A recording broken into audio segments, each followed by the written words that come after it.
Bonjour ou bonsoir à vous, frères et sœurs en éternité.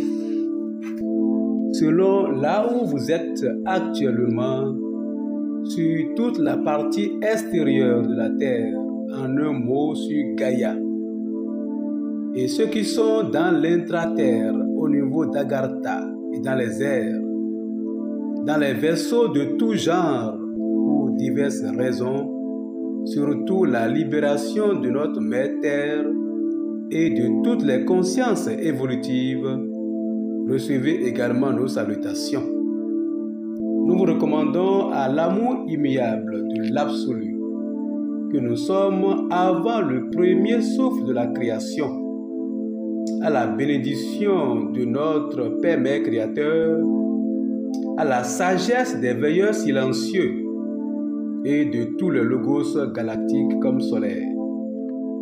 Nous sommes avec vous une fois encore en tant que canal de la vérité cachée depuis des lustres et qui se révèle à la fin des temps que nous traversons pour vous exposer la 28e édition de votre émission Enfin Réveillez-vous. Le thème que nous vous présentons en cette occasion est intitulé La marque de la bête apocalyptique est là. Réveillez-vous, Abel. Il faut reconnaître, frères et sœurs en éternité, que depuis 320 000 ans, dès l'arrivée des Anunnaki sur la planète Terre, la mémoire de notre planète fut fortement astralisée et déstructurée. Et tout ce qu'on appelle les annales akashiques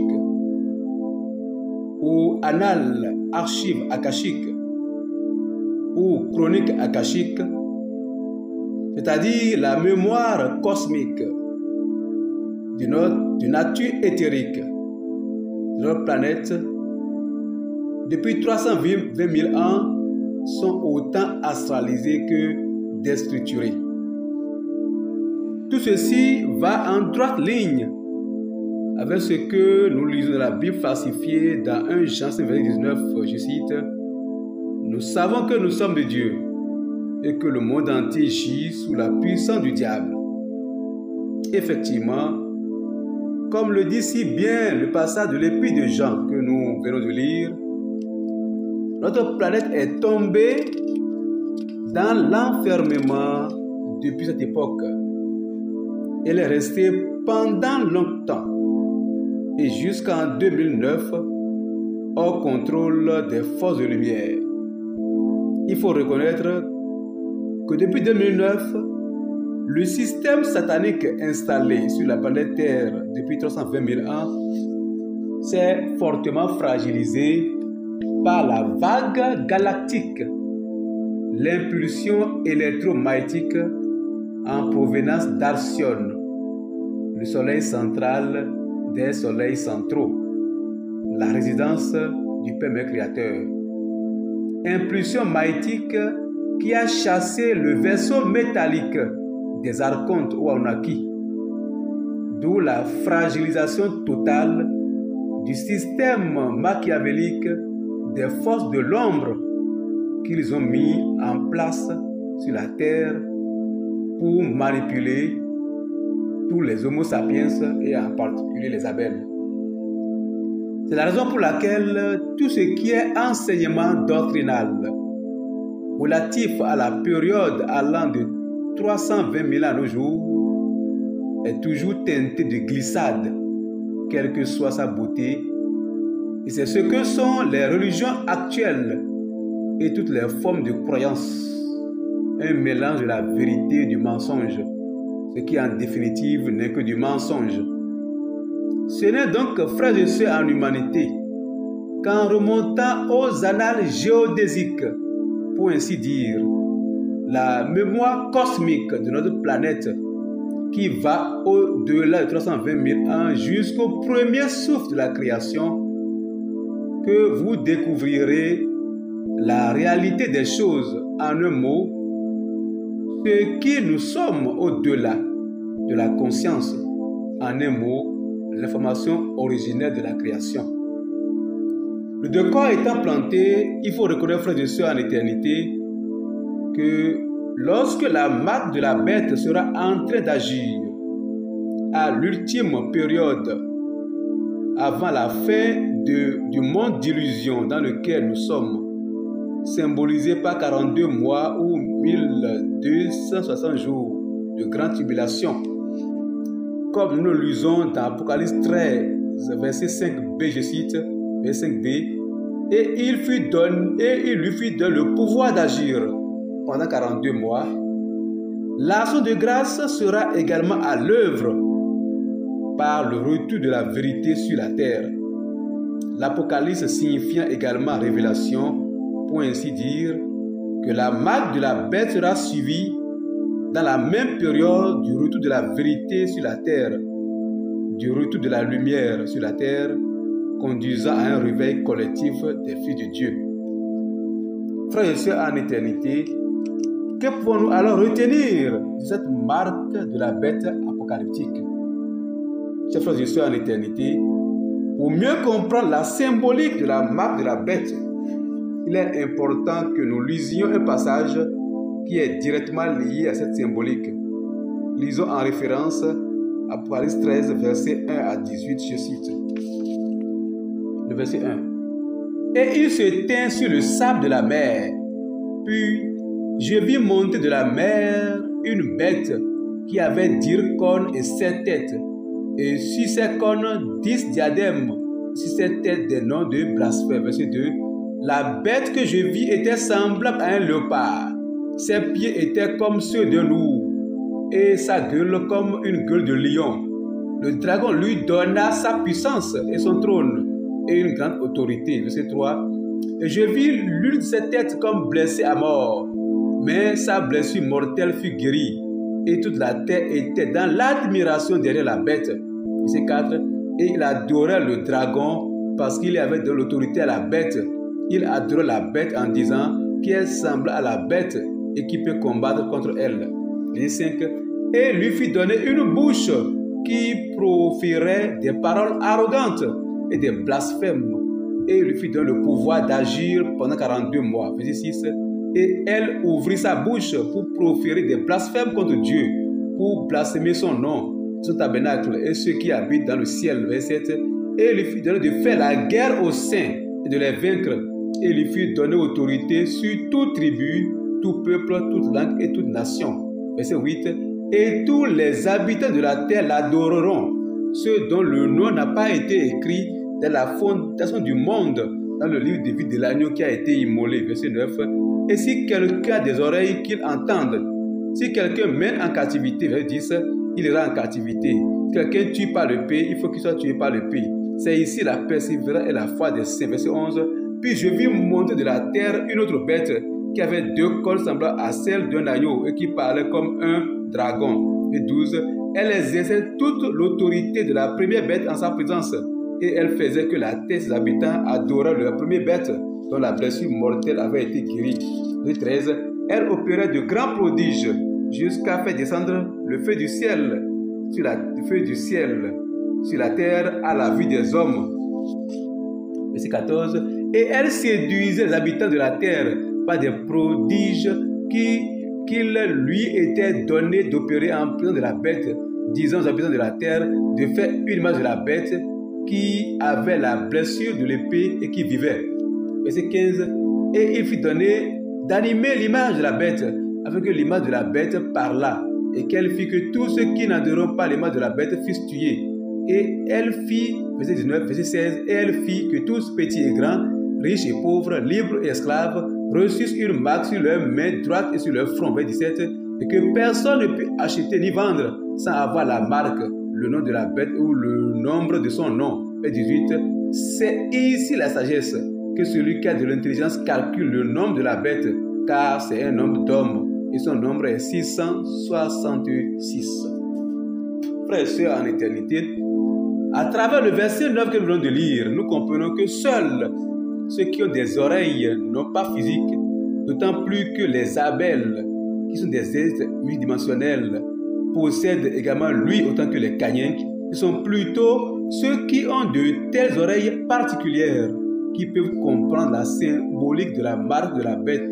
Et comme nous savons que seuls les Abel peuvent un jour retourner à ce qu'ils sont en réalité, en un mot, à leur divinité, au-delà de la création, il est de toute évidence que seuls les Abel peuvent disposer de telles oreilles et qui peuvent percevoir un message spirituel émanant du tréfonds de leur cœur, la voix de leur cœur spirituel, leur rappelant ce qu'ils sont. Et c'est cela le réveil des Abel, par lequel ils pourront comprendre tout ce qui concerne le mythe de la création.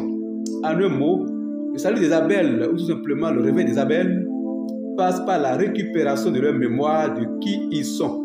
Ce sont eux, je veux parler des Abel, qui sont les seuls à pouvoir avoir conscience d'un être supérieur, d'essence divine, dont ils sont l'étincelle.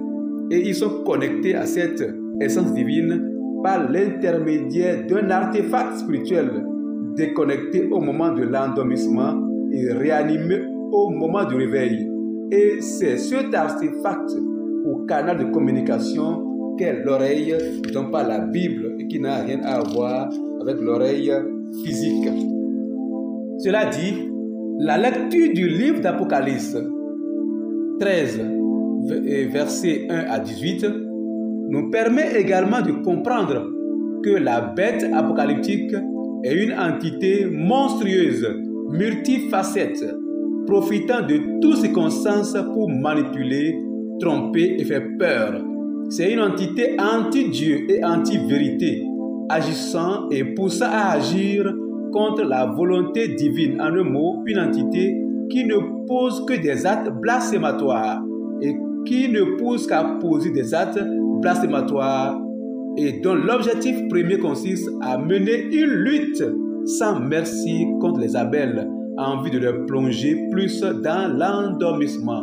Et aucun pays n'est épargné des agissements d'une telle entité qui peut varier suivant les régions. Mais l'objectif est le même, continuer de contrôler toute la terre. Et ses frères et sœurs en humanité, le dragon, le diable, le rusé, qui contrôle cette entité, qui reçoit de lui autorité d'agir depuis 320 000 ans sur la planète Terre, avec des périodes de réveil en dents de scie. Mais cette entité diabolique a atteint son apogée actuellement au moment du retour de la lumière et de la vérité sur terre.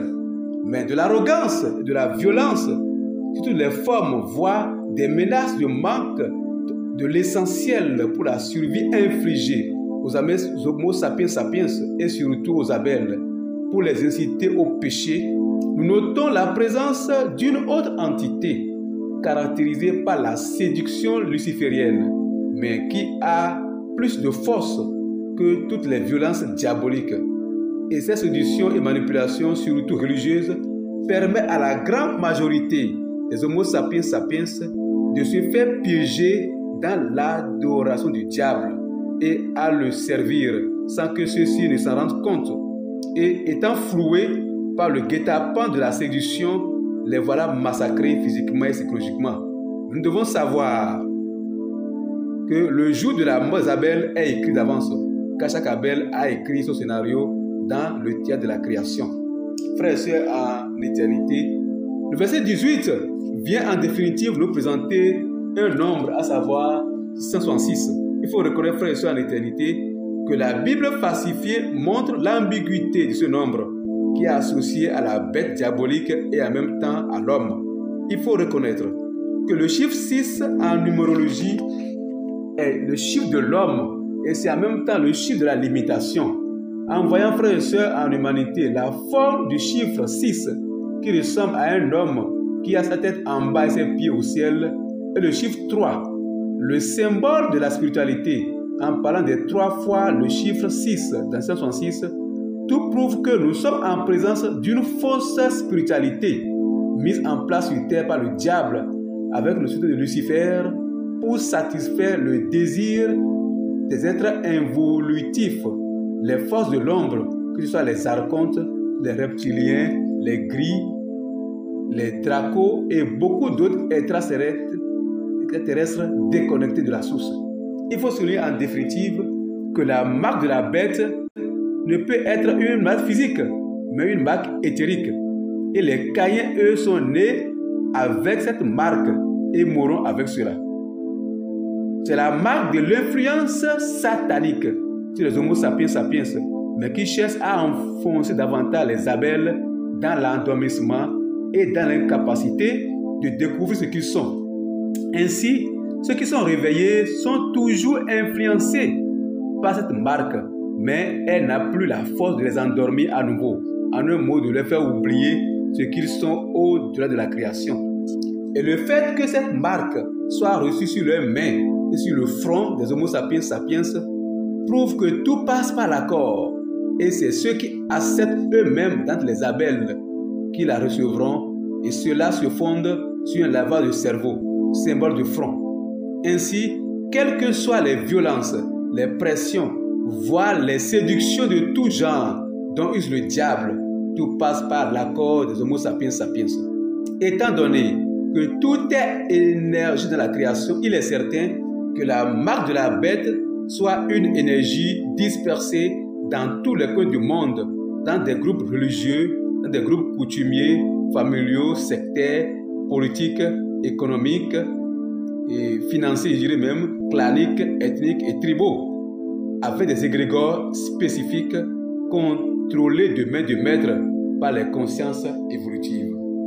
Frères et sœurs en humanité, finissons la 28e édition de votre émission Enfin réveillez-vous par une citation de l'écrivain congolais Chikaya Utamsi, je cite: « L'histoire est un vent sec et froid. Il a raison de tout ce qui ploie dans le sens inverse de son vol. » Nous vous remercions, frères et sœurs en humanité, pour nous avoir suivis avec attentivité. Soyez bénis et à bientôt pour la 29e édition de votre émission Enfin réveillez-vous. Merci beaucoup.